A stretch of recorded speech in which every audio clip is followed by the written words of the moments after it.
Hey guys, what's going on? SpitBrix here, back from their LEGO Ninjago video. In this video, I'll be counting down 10 LEGO Ninjago Sons of Garmadon Easter eggs from the episodes. Now, we've gotten multiple episodes up to this point, and today I'll be going over some of the little references that I've found. Some of them you may consider to be references, Easter egg secrets. I'm just going to put them all into one video here, and some even mistakes by the animators. I found some really interesting ones. I think you guys will really enjoy this video, so be sure to stick around for the entire video so you guys don't miss out on any of this action. Also, if you guys are new, be sure to subscribe so you don't miss out on any other LEGO Ninjago content that I post. And with that, let's go ahead and start off this list. Number 10. Let's start off with an Easter egg about Kilo, or the Big Man, from episode 78, Snake Jaguar, or some of you guys refer to it as episode 4 of season 8 of Ninjago. This Easter egg has to do with Kilo in the TV show compared to Kilo in the actual sets. Now, as you guys probably know, Mr. E and Ultraviolet took Snake Jaguar, aka Zane, to see the Big Man, or in this case being Kilo, and there was something you could maybe spot on him. Clear as day that he has a very large orange wrap that goes around his waist, sort of like a waistband or a sort of belt. However, if you examine the big fig of Kilo from the Kilo vs. Samurai X set, you can actually see that this big fig that LEGO produced didn't have an orange belt around him. There was nothing around his waist. And here in the show, you can definitely see that he has something tied around his waist, predominantly in an orange color. Now, I just thought this was really interesting just to see that there is a difference between the TV show Kilo and the Kilo we get in the LEGO Ninjago sets. Both are still very similar, however on the LEGO model, the belt was simply just left off. Number 9. The next Easter egg takes place in episode 76, the Jade Princess, whenever Kai sees the mailman trying to deliver mail to the royal palace. After finally passing on his letters, the mail carrier actually states "see you next season" to Kai. Now, this is a direct reference to the fact that this mail carrier character in the Ninjago series only shows up at random times throughout the different seasons, and at most really only appears like 3 times each season at most. And in this quote, we now know that this mail carrier, mailman, this is the only scene which he's in for this entire season 8 of Ninjago for Sons of Garmadon. So not only do we know that, but also raises suspicion, since Kai does not understand what he's talking about, while the mail carrier actually realizes that there are seasons of Ninjago. And so this is really interesting, makes you wonder really if this mailman knows about Ninjago being a theme or a different series, some sort of weird aspect like that, or of course he's just referencing the different seasons of the year. Either way, very cool little Easter egg. Number 8. The next Easter egg on this list takes place in episode 77, the Oni and the Dragon, with Zane and Cole's plan to gain the Sons of Garmadon's trust. Now, of course, after Cole's horrendous singing, he was captured by the Sons of Garmadon, who figured out he was Cole the ninja, and the other ninja, other than Zane, of course, ended up going after the Sons of Garmadon, specifically Mr. E. There was actually a huge animator's mistake here. I'm not exactly sure how this slipped by, but right here in front of you guys, what do you guys see that's wrong with this picture? Yeah, that's Cole right over on the right. He's supposed to be held captive right now. He's supposed to be being taken away and all tied up on the back of a motorcycle. And here he is again whenever Lloyd turns around. He's right there in between Kai and Jay. He should not be there. And so this is a huge animating mistake. Very disappointing to see this, but you would really only catch this if you were paying really close attention. Now here, in the next scene, Ultraviolet is driving away on her motorcycle, and you guys can see Cole tied up in the back right there. So there is absolutely no way that he could be in 2 places at one time, and we all know he ended up being captured by the Sons of Garmadon, and ends up being put in a jail cell right there in the Sons of Garmadon headquarters. So this is an animating mistake, and everybody makes their own mistakes. I'm not mad at the animators. In fact, it actually made it really interesting to see this and just really think about it for a second. Number 7. Now the next Easter egg I want to talk about is about Luke Cunningham. You guys can see him on the screen right now. He mostly took place in episode 77, The Oni and the Dragon, whenever Cole and Zane are actually interviewing him and try and give him the cup of tea that will make him spill the truth all over the place. However, what I want to concentrate on is Luke Cunningham's hair. You guys probably realized how crazy of a hairpiece that is. Well, that hairpiece is actually from Exoforce. It was a LEGO theme from 2006 to 2008, and it was a Japanese-influenced theme, similar to Ninjago, and it focused mostly on battle mechs, but also had a few other vehicles mixed in as well.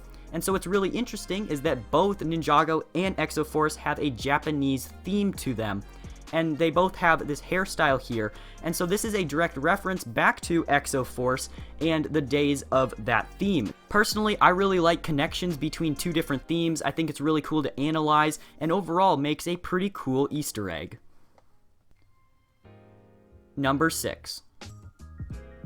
Continuing on with another Easter egg, this one you may have heard of. I know there's a lot of people that have been going around posting a video on this, but I still want to include it because it is a very, very important Easter egg.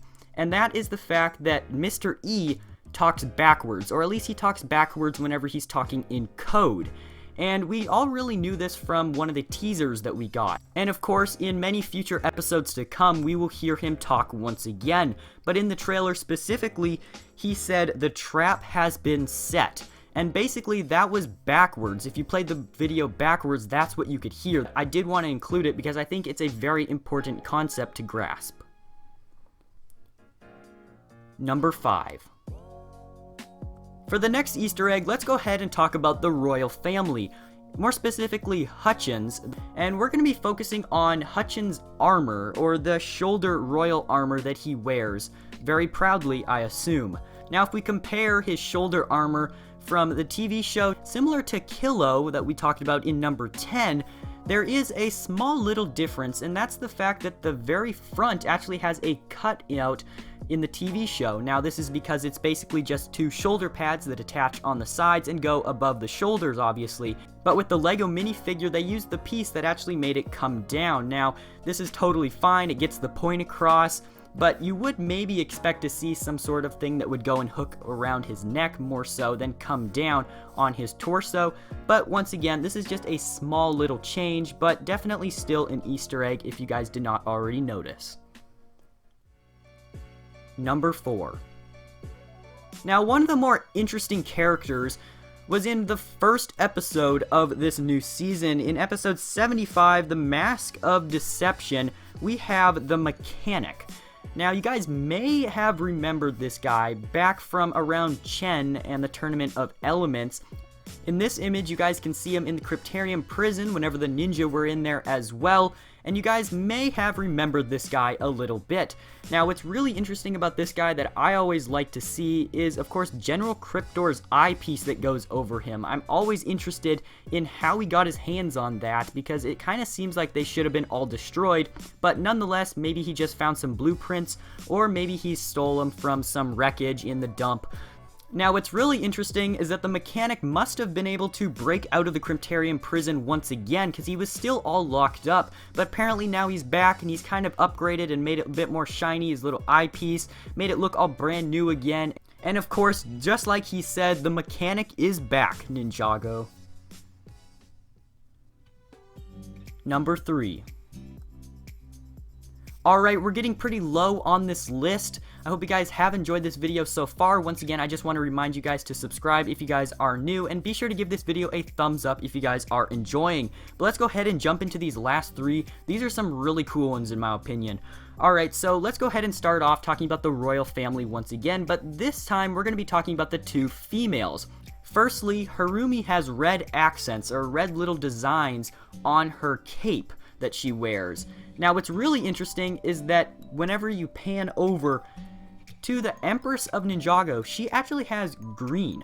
And also notice that Harumi actually has 2 strips of red going down her dress, compared to the Empress of Ninjago actually has a light green color going down. I'm gonna infer that it's got to do because she's the princess and not the Empress yet, but you guys can let me know down below what you guys think.